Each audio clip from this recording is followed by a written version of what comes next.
Well, good evening, folks.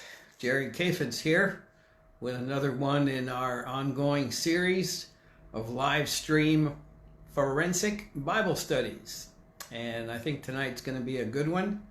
We're going to take a very commonly known phrase from the New Testament, and we're going to put a magnifying glass on it, maybe a microscope, maybe an electron microscope, but we're going to take a really good look at what this verse means, and I think it'll be good. I think it'll help some people, and I think it'll inspire us to understand what it is to draw near to Jesus Christ, what he meant when he described who he was and what his relationship with him would do for us. And I'm going to tell you something. It's something that everybody is looking for. I don't know a lot of people who just wake up in the morning and just say, man, I want to be miserable today. I want this day to be bad. I want to suffer. That's not how we're wired. That's not how any living organism is wired. Every organism is given to its own well-being.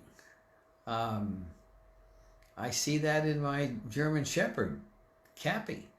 Every single moment of every day, he's looking for me to make him happy, to do something for him that makes him happy, to throw the tennis ball, to give him a treat in the shop, to let him in the house. He always wants to be in the house. He thinks he's a house dog. He's really not. He weighs 110 pounds. But he strives to be happy. We talk about animals in nature making a living. What does that mean? Filling their needs, fulfilling their desires. Why? Because hunger is not a good state. Thirst is not a good state. Pain is something we want to avoid. A lot of really obvious stuff here, and I apologize for that, but all that to say this, what I'm talking about tonight, every atheist is looking for. They have precluded the place where it can be found. The only place where it can be found. They've precluded that. Tough luck. You ain't going to find it. Okay? I've looked every place you've looked. I have. Been to 35 countries, studied a lot of religions. Well, my doctorate is in philosophy and religion, but going back to the late 60s and early 70s, I studied the teachings of Easterns, mystics, we call them, gurus, if you will. And boy, I thought I was on the right trail. I thought, yeah, I'm on the track. I got the scent. Smells right, Wasn't. Just wasn't. It's a road to nowhere. So here tonight, I'm going to read one verse, John 6:35. This is the verse where Jesus talks about the bread of life. I love bread. I like bread a lot. I grew up in France, and in the mornings before I went to school, just outside of Paris, I would walk to the bakery to get the bread. You had to get it fresh every day. It had no preservatives. And I would get our bread for the day, one baguette. And I knew that I wasn't supposed to tear chunks out of it and eat it on the way home. Nobody wants a ravaged piece of bread to start their day or their breakfast. So I would buy what was called a ficelle, means string. A ficelle is a mini baguette. A baguette is the long piece of crusty, maybe sourdough. I don't know if it's sourdough or not. It might be, about that big around, about as big around as a baseball maybe. And I'd buy the little guy because that was going to be my fuel to get the truck home. And I knew to get there at a certain time because that's when the bread came out of the oven and it was hot. Love bread. I just love bread. Good bread. Good bread. Not talking Wonder Bread here. So here's this verse, John 6:35. Let's read it and we'll ask God to help us. And Jesus said unto them, I am the bread of life. He that cometh to me shall never hunger. He that believeth on me shall never thirst. A lot there. Jesus did not choose words by accident. And we're going to look at those words tonight. Let's ask God to help our study. Lord, bless us, help us, give us insight into thy word tonight. In Jesus' name, amen. All right, what's taking place here? Jesus had just crossed the Sea of Galilee after having fed the 5,000. Fed them what? Bread and fish. There's a wonderful, wonderful lesson from that story of Jesus feeding the 5,000. Jesus could have called down manna from heaven. Yeah, he had that app. Yes, he did. But he didn't do that. What did he do? He found a young lad, just old enough to be out on his own, 12, not 13, because then he would have not been called a lad. So 10, 11, 12, in that range. And this little young man had a few small loaves of bread that his mom had given him. Here, packing you lunch, and a few fish. Man, if I got to school and looked in my lunchbox and that's what I saw, I would have thought, what? Mama don't love me no more. But I've eaten French bread in France with sardines, so I shouldn't really say that. So here's the lesson from that. This isn't our lesson tonight, but it just is in the context here. Jesus created a miracle that supernaturally met the needs of thousands of individuals who had a need. They were hungry. And he did it by working with what the least of them had to offer. A young lad had a few loaves and some fish, probably salted fish. Jesus takes what you've got and he works with that. He didn't look at what this young lad had and said, sorry, kid, it's not enough. Not enough. Look at these people. What, are you kidding me? You think I can stretch your lunch to feed all these? Yeah, Jesus can stretch what you've got, no matter how little you've got. Jesus can make up the difference. Jesus can create miracles with those who are willing to give what little they have. That's the lesson. And then immediately after that, Jesus walks on the water across the Sea of Galilee during a storm. And as he was walking across the water, the disciples were in a bad way. They're in a serious way.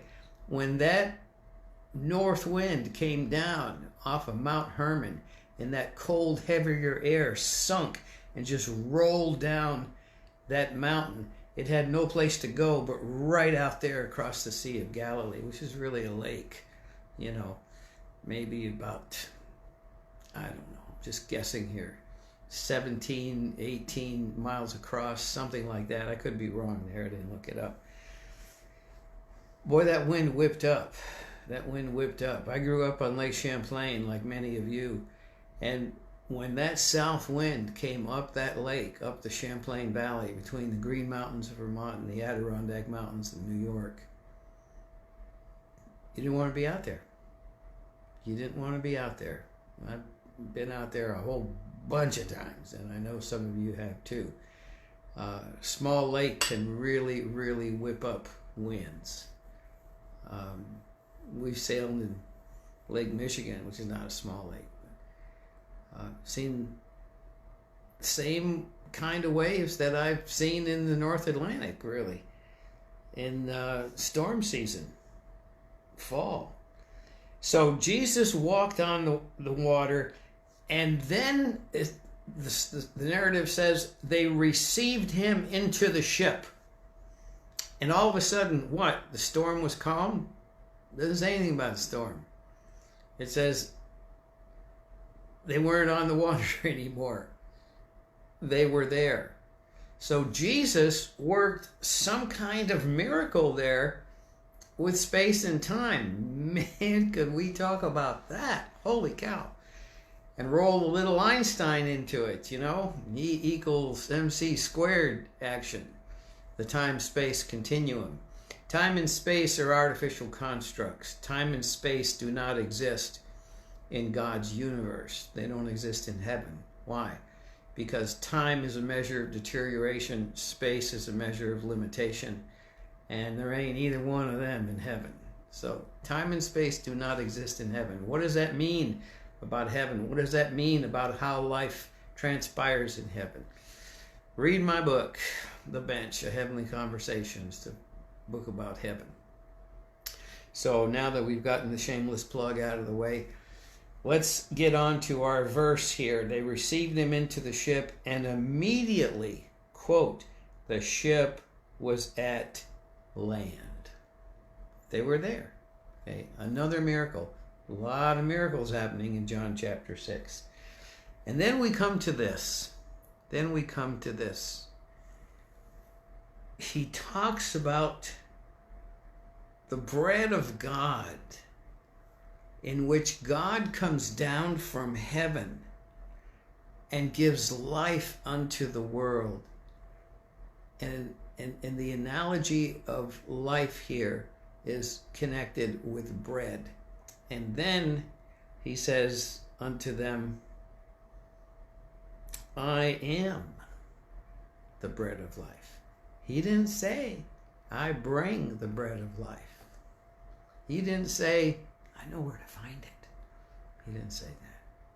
He didn't say, I'm going to go get it for you.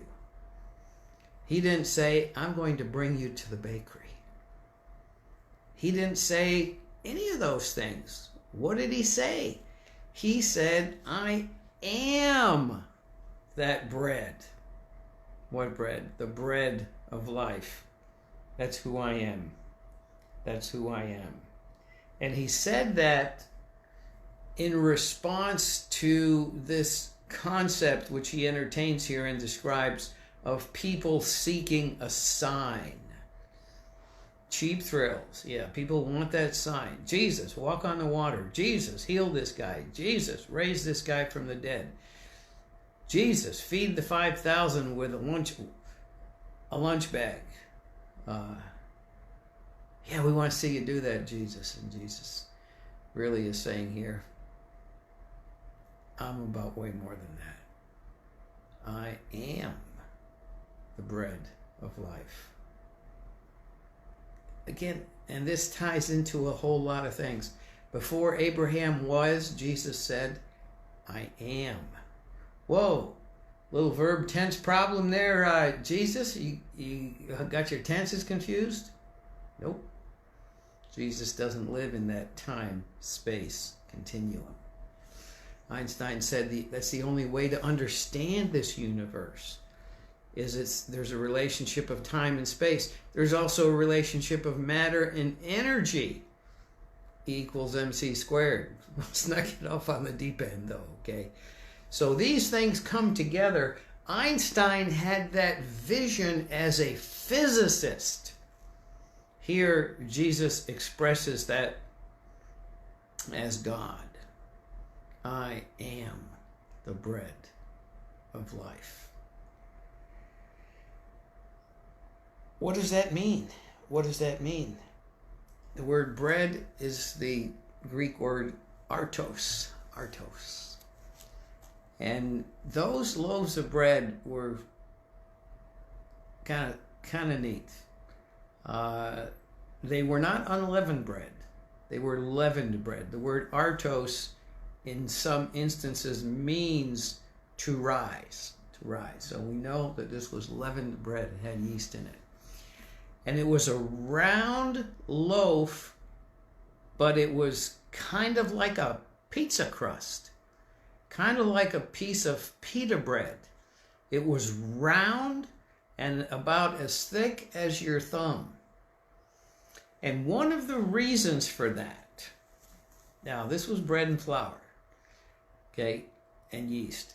One of the reasons why it was round and flat is because you could cook that bread, could bake that bread without an oven. How do you do that? They had these round, flat rocks that they would heat up in the fire. And they would take them out of the fire, maybe coat them with a little olive oil, and take that piece of dough and just flatten it. Did they throw it up like the pizza guys? I don't know. Maybe. Maybe there was some Italian blood there. I don't know. But they could bake that bread on a hot rock. I'll bet you it was good. I'll bet you it was good. What did they put on it? Whatever they had. They would put figs on it, you know, on rare special occasions, or if you happen to be wealthy, you know, you had honey. You put honey on it. Yeah, I'm getting distracted. I'll bet you it was some good stuff. I'll bet you it was. Artos, flat, round bread that was cooked. Could be cooked in an oven, baked in an oven, of course. But it could be baked on a rock also. It's kind of hard to drag an oven around, but there's rocks everywhere. Jesus said, I am the bread of life. Life. Zoe. Z-O-E. It's the Greek word for life. I am the bread of life. And Zoe means more than life. It means more than cell division. It means more than a pulsing heart. It means more than blood coursing through veins and arteries. It means more than that. Zoe means vitality. Vitality. Energy. Energy. It means more than that. It means what we would describe as the fullness of life. The fullness of life. Very important. The fullness of life. And implied within that fullness of life and vitality, built into the word Zoe in the Greek understanding, Koine Greek of that era, is devotion to God. Devotion to God. So when he says, I'm the bread of life, he's saying a mouthful, no pun intended. He is. He is saying that this artos bread is the essence of vitality, of fullness of life. And how can a life be full absent a devotion to the giver of that life, the inventor of that life, the creator of that life, the blesser of that life? How does God bless life? In his favor is life. Is life. Zoe, vitality, fullness, devotion. Yeah. Jesus says, that's the food that I am. I am that. You don't need to imitate me. You don't need to get the recipe. You need to consume me. You need to internalize me. You've heard it said, you are what you eat. That's not true. You are not what you eat. You are what you assimilate.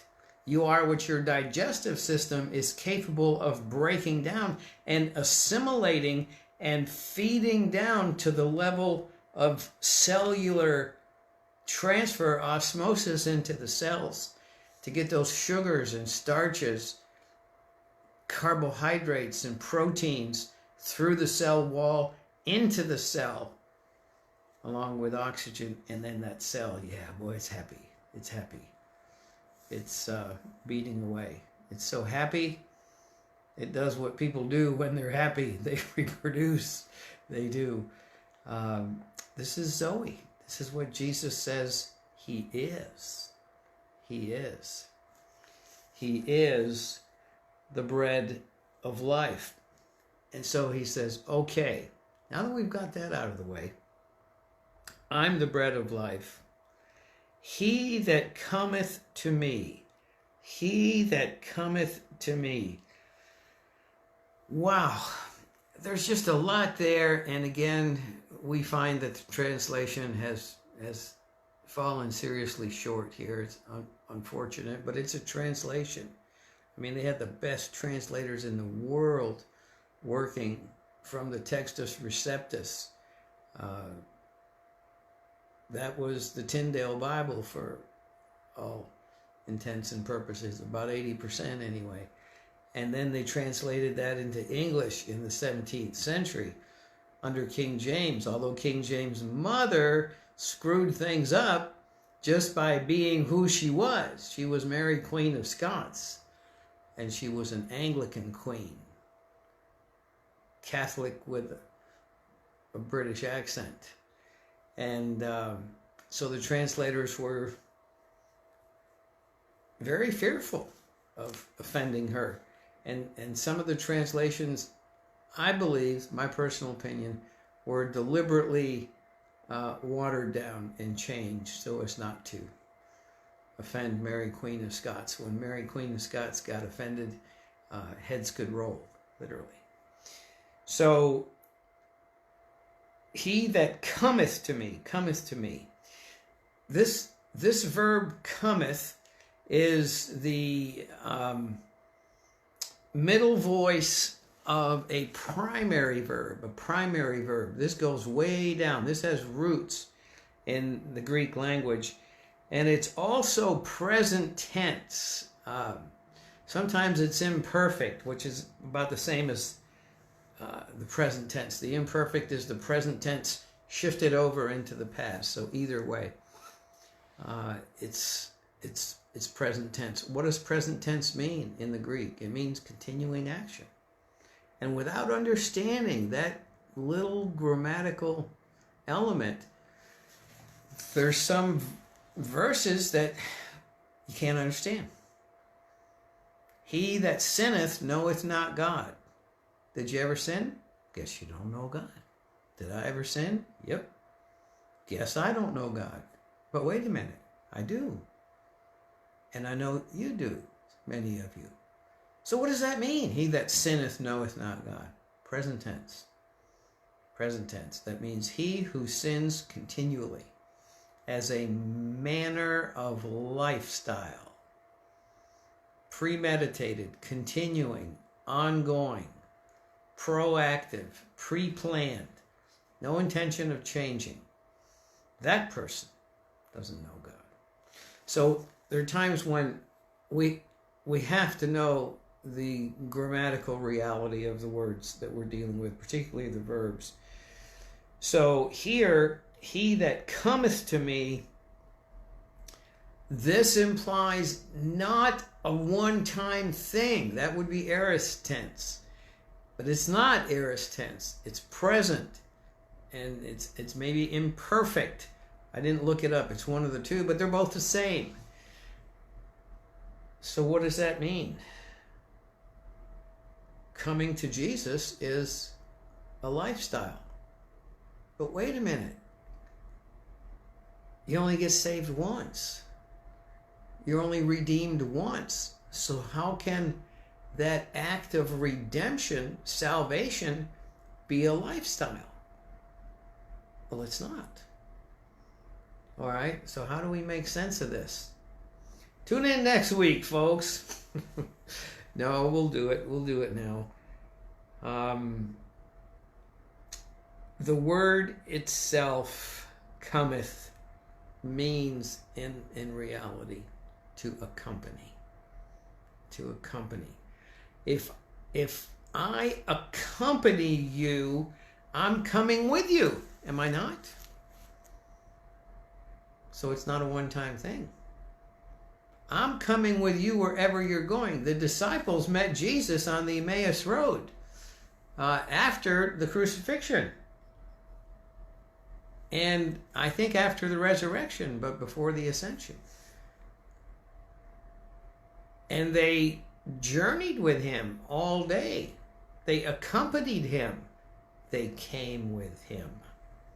They went with him all day. They walked all day. So follow me here because this is important.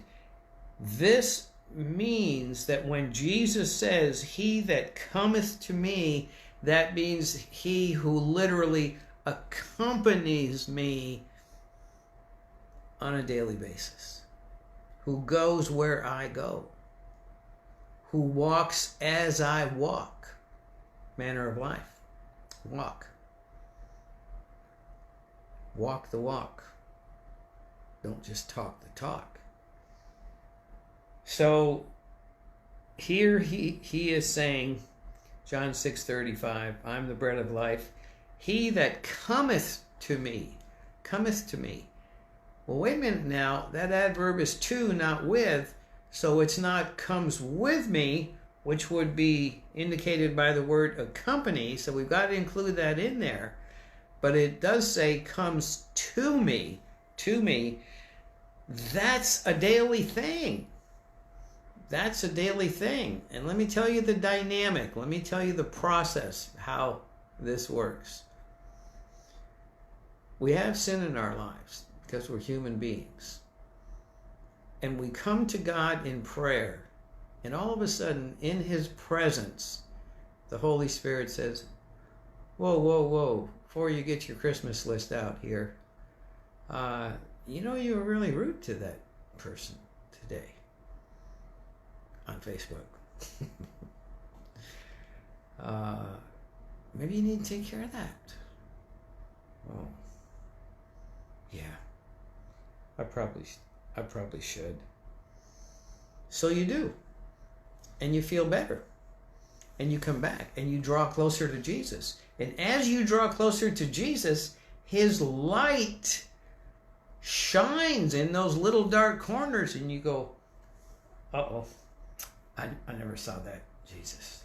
I never really saw that. I'll fix that too. I'll take care of that. So we come to him and he enlightens us and shines the light in the dark places. We see, we deal with it, we sweep out the corners, and we draw closer to him, and that process is self-perpetuating. This is what it means to come to Jesus on a regular basis. And this is why when Jesus says, he that cometh to me, this is why it's Greek present tense, continuing action. Sometimes it's a participle. Very often it's a participle which has ing on the end.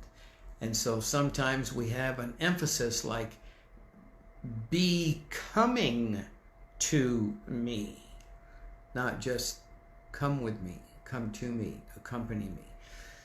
So I hope that's not confusing, but there's an implication here of dynamism, of action, of energy, of a proactive relationship with the Lord Jesus Christ. He that cometh to me. Okay? What about that person? He that cometh to me. What about he that cometh to me? I want to come to you. I do. I pray. And I did it today. And I'll do it again tomorrow. And I'll have my prayer time in the morning.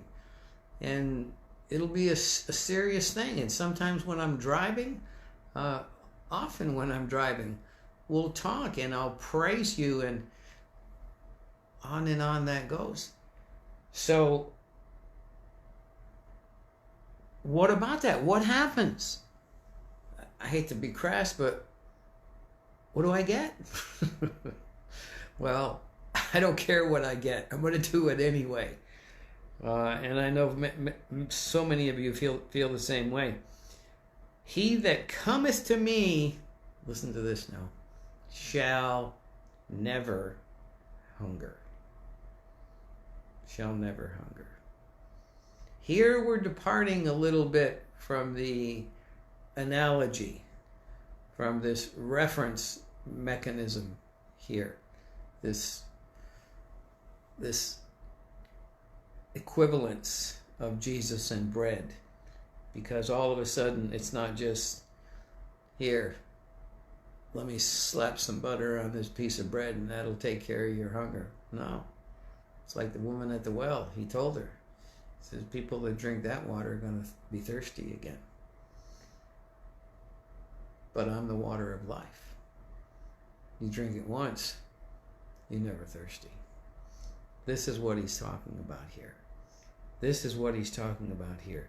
He that cometh to me shall never hunger. And this word never is amazing. It's a double negative. Now, double negative is improper English. I ain't never. Don't never do that. That's a double negative. Negatives technically reverse themselves. But in the Greek, yeah, we have double negatives. And in this case, I think we have a triple negative. Let me tell you what that means.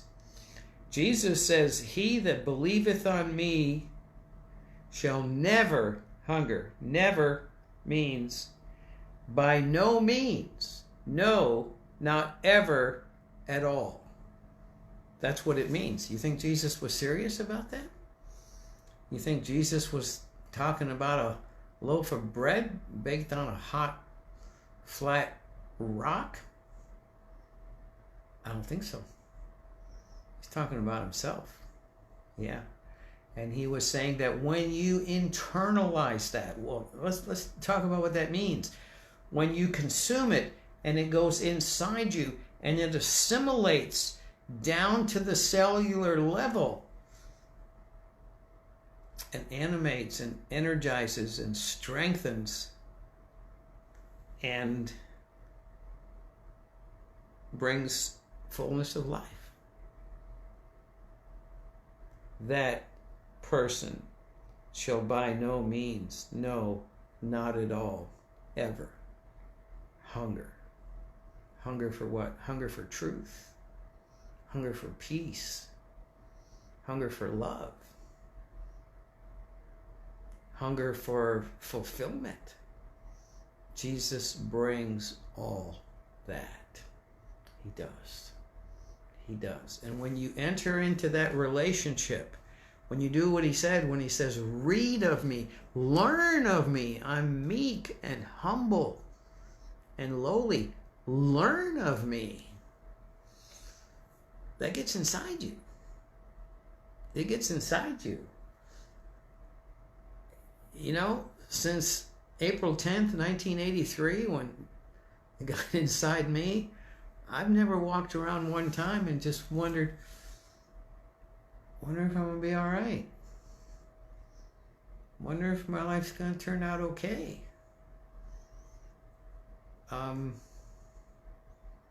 I wonder about this. I wonder about that. I wonder about what the doctor is going to say, I wonder about the test results.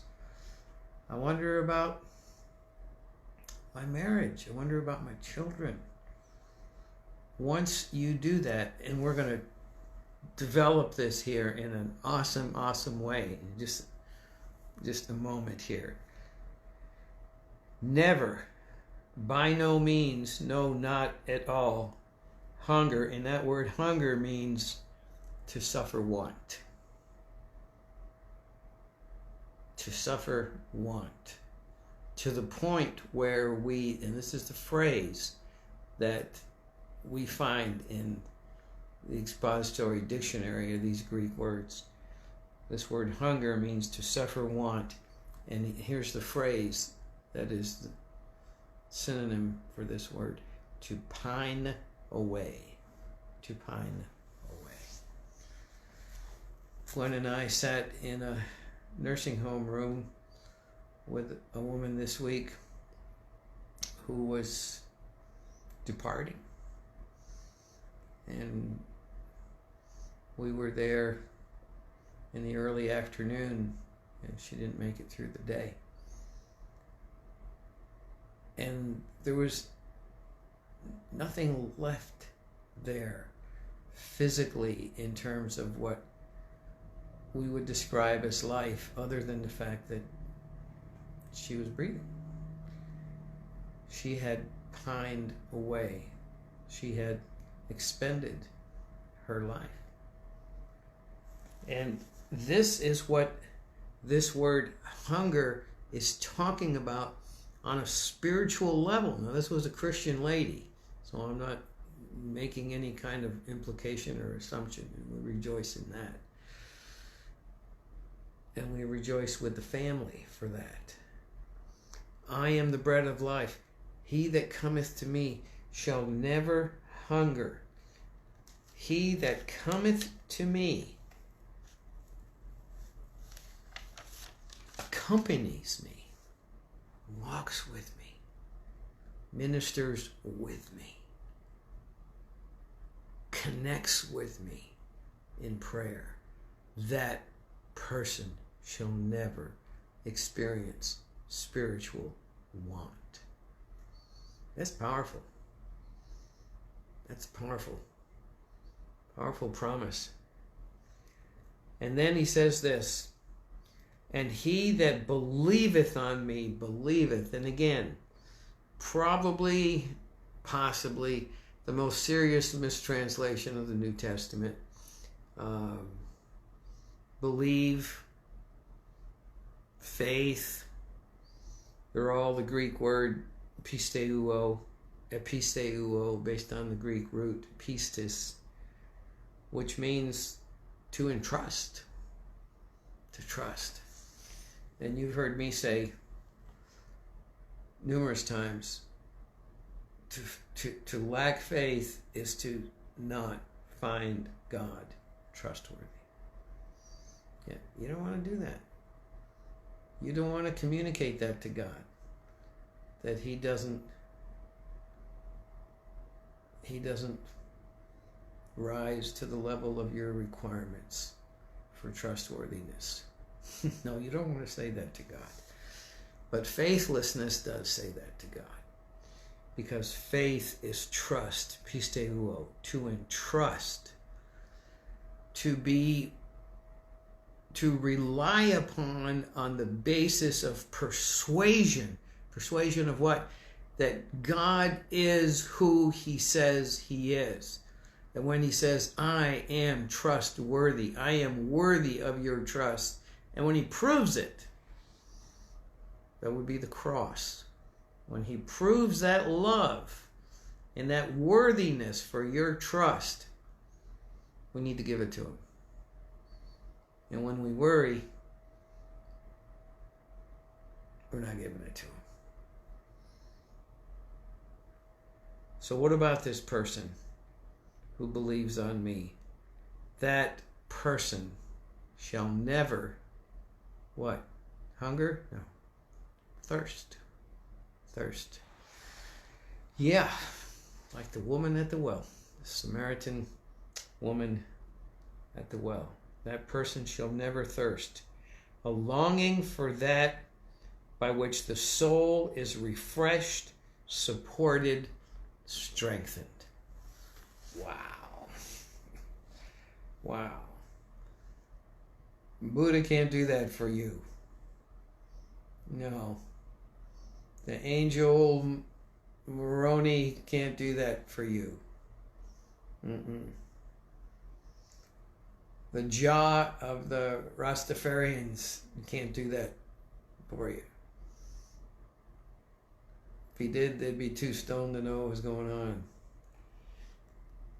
By the way, do you know who the Rastafarians worship? Jamaicans, the reggae gang. They worship Haile Selassie, who's dead now, but he was the emperor of Ethiopia. Before he died, he said to them, "I'm not God. Stop it. Don't worship me." Well, they still did, and they still do.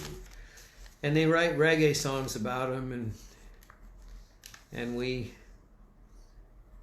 listen to him because it's happy Caribbean music with steel drums, but it's a worship of a false god. Thirst. He that believeth on me shall never thirst. He that comes to me in trust, having been persuaded of my reliability, my trustworthiness, that person will have a soul that will be refreshed, supported, and strengthened. That's why Jesus said, "I am the way, the truth, and the life. No man cometh unto the Father but by me." He didn't say, "I've got life." He didn't say, "Yeah, I'm in charge of doling it out." No. He said, "I am the life. I am that life. I am Zoe. Yeah. I am vitality. I am energy. I am blessing. I am prosperity. I am peace. He that cometh to me and trusts in me will never have a depleted soul. Will have a soul that is fulfilled, fat and happy, refreshed, supported, strengthened. So if you need strength, if you need support, yeah, you'll hear that in church. But unfortunately, they want your money too. And you can't do that. You have to separate this from money. Look at the Apostle Paul. And he told the churches, he says, when I come, he says, you put those offering plates away. I don't want anything to do with your money. Not the message of the church today, is it? No, it really isn't. But it's Jesus' message when he said, I am the bread of life. He didn't say lobster. He didn't say filet mignon. He didn't say caviar. He didn't say pheasant under glass. Why? Because everybody's got a loaf of bread. Yeah. He didn't say, boy, you do enough for me. You got enough. I'll turn it into something good. He said, nah. He says, reach into that little lunch bag. Give me some crumbs. I'll do a miracle for you. And you can be a co-laborer with me in feeding the multitudes. When you walk with him, you're engaged in that because that's what he does. And that's pretty awesome. That's pretty awesome. Sometimes on my way to a meeting or a Bible study or a church service, I just think, man, I'm partnering with God. I mean, God chose me to partner with him to do what he would do if he were here in the flesh. That's awesome.